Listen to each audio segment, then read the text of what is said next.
Hey, welcome to another episode of Enta Asks, where we hear epic stories from great people about the businesses that you want to work with. Click below and subscribe so you never miss an episode. Or if you want to be on our show and tell your epic story, our link to get on our show is in the description below. Hello and welcome to another episode of Enta Asks. I'm Adam Colazetti. And I'm Caitlin Bullock. And today we have with us Jeff Griffiths from Workforce Strategy International. And he is the CCG. What does that mean? It's the Chief Competency Geek. Chief Competency Geek. I love it. Well, you know, we're big geeks. Yeah. So thank you for coming. We're so excited to have you.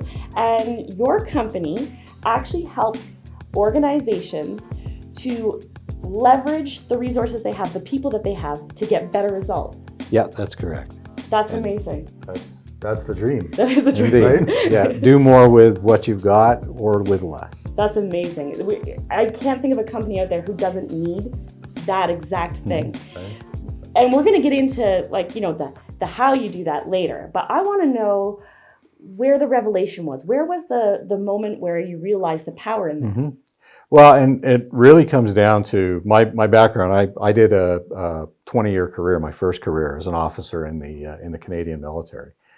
And it really comes from that. Mm-hmm. So the trigger, I think, was an operation that we were tasked on back in the early 90s.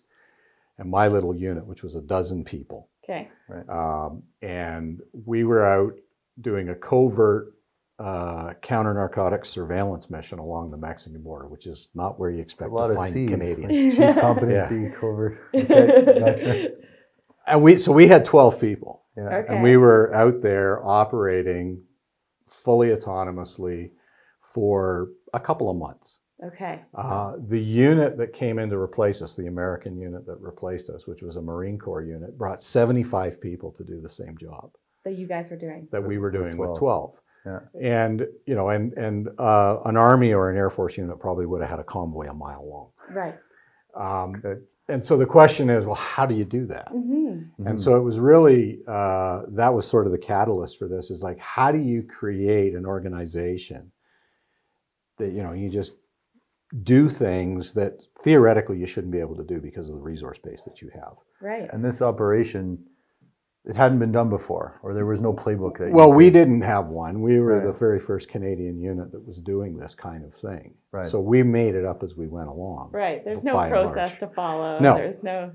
So that was fun, right? And Right. and it made it really interesting. But the key to that was really understanding all of the full person competency, what everybody could do, not only what their job description Right. was or what their specialization was, but everything else that they brought to work every day, Mm-hmm. and finding ways to use that every single day to get people to stretch and grow. And so when I got out of the military a few years later, I said, well, this is cool. We should do this in business, right? And what I found out is They're not structured. most companies don't work that way. Yeah. Or at least I feel like at the start, maybe, right? Startups will, because you don't have enough of anything, Yeah. right? But when you get to a certain point, there's structure and bureaucracy, and people get put in little boxes, They stay in their little. and they stay in those boxes. And so, is how do you create a culture of continuous learning and growth that allows you to adapt and grow beyond what your job description should be? Yeah. And how do you stretch those boundaries? And so I started trying to do it outside of the military, and found out that, guess what? It's a foreign language Yeah. in most organizations. And so this has been an ongoing thing. I've been a consultant now for just about 20 years. Okay. Right. And always working around that idea of competency, individual competency, collective competency, how you structure that within an organization in order to get an adaptable, agile organization that you can just drop the puck and get out of their way. Mm-hmm. Right. Well, and I think maybe the ironic thing about all this, and speaking from experience, because we're smaller, is a lot of these processes and red tape, they start off as innovations where something goes wrong, or you're like, hey, we should do this. So you add a Lego block to the pile, right? And then all of a sudden you've built something that actually hinders what you were trying to do in the first place. And that's the balance, right? Is you need like, and the whole idea a few years ago, it was all, well, let's flatten the structures out. Let's get rid of all the middlemen, right? Yeah. And what we found is, and the science backs this up, there's a right amount of structure. There's a right amount of bureaucracy, Right. and no more, No. right? Yeah. Not enough, and it's chaos. Too much, and it's inefficient. And so, how do you take all of the skills that people have, organize them in a way so that you can get absolutely the most out of people, the most output, and also put them in a position where they're constantly learning and growing. Right. So I want to know so much more about this covert mission, mostly because it's covert and I feel like it's being a secret, so I want to know, and I'm a need to know person. But so tell me some of the stuff that happened there that really highlighted when competency was king. Yeah. So as an example, so we're down there, we're sitting in the desert, just a few tents, miles. barracks. Like what did you have? We actually we billeted out on a naval installation, which is buried out in the middle of the desert in California. Okay. They gave us an abandoned PMQ, married quarters, and said that, well, we're going to wreck that. We're going to knock that down next year so you guys can have it. Oh, thank you. Which was nice, right? And that meant that we were out there and no one really cared about us or bothered us. So we're out there, it's 100 and something degrees, Okay. right? And we're trying to make equipment work. And we're a bunch of, pale-skinned Canadians from northern Quebec is where we were stationed. We had a fellow with us whose job officially was maintaining the heat exchangers and stuff for our radar systems. Right. Okay, so he's a You refrigeration. can't have those go out. No, Yeah. right? This is sort of important. Yeah. He was also able, because he rebuilt cars and small motors and things like that in his spare time as a hobby, Yeah. he looked after all of our generators Okay. and all of our power equipment Okay. and all of our heaters and everything else. And so we had this little shack that was set up on this mountainside that was abandoned again. It was in the middle of a Navy bombing range. Non-active. No, well, actually, they were bombing around us while we were out there, but No not way. on us. So it was, but it's easy enough to decide. Well, can't be anybody there. They're bombing, Right. right? So anyway, so he come to me as the operations officer one day, and he goes, there's equipment in that old shack, like an old air conditioning compressor and things like that. I think I can get it going. And so, okay, cool. So here's the keys to the truck. Go steal what you need. And so he came back a few hours later with all kinds of, looked like junk, Right. stuff that he had scrounged up. And 3 hours after that, we had air conditioning in this little shack. We had no windows, we had no roof. Right. But we had other guys whose job was, they're radar techs or they're Right. operations people but they built things in the past. They built their own houses or whatever. Oh, I could get some plywood, whatever. Right, I right? can do that. I'll go get some, Yeah. whatever.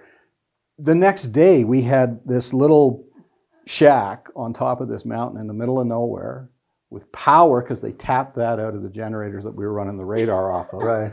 Set up systems to step that down so it would run. Yeah. We're running the compressor for the air conditioners off of our radar now, and moved the entire operation into this little air-conditioned shack Right. in the middle of nowhere. And so we're feet up, cool, everything's great at 100 and something degrees.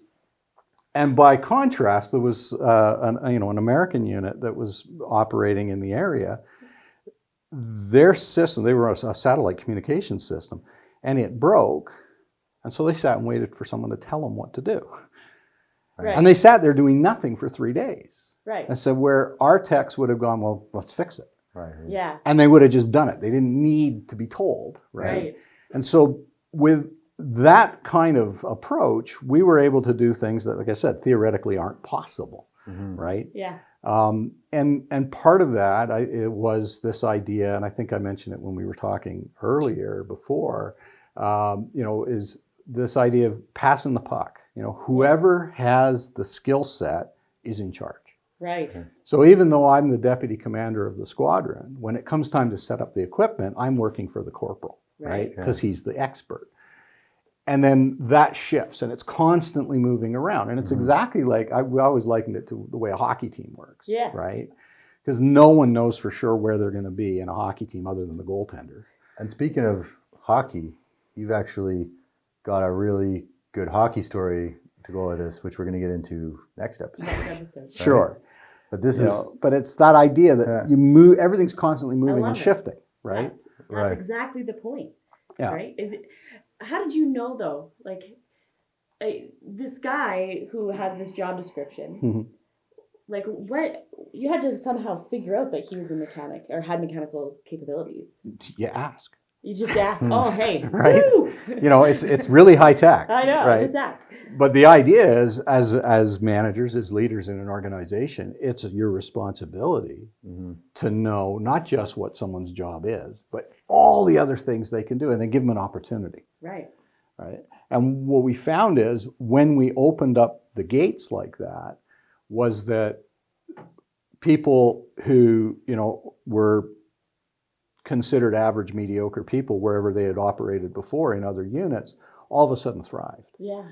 They were superstars now because they were allowed to use all of their skills Yeah. every day at work and encouraged to just figure new things out, new ways to perform, which as a leader, it makes your job a whole lot easier, let's face it. But it also generates this surge of energy within the organization that we can do anything. So your covert team was not only able to do, like, with, you said 12 12 people, people, what it took 75 replacements to do because they were all individually, this is all you're doing. But you guys were happy to be there. We were You having fun. engaged, having a blast, We were having fun. enjoying the actual mission. Yeah, Right. and I mean, we say 12 people, but at any given time, there was no more than 3 of us actually out there at the operating site Right, because it had to be continuously up. because we were operating 24 hours a day, 7 Right. days a week. So we didn't need more than 3 people because everybody could do everything. Wow, that is amazing. So- That is amazing. Okay, so I'm super excited to hear about the hockey story, which we're going to hear about next.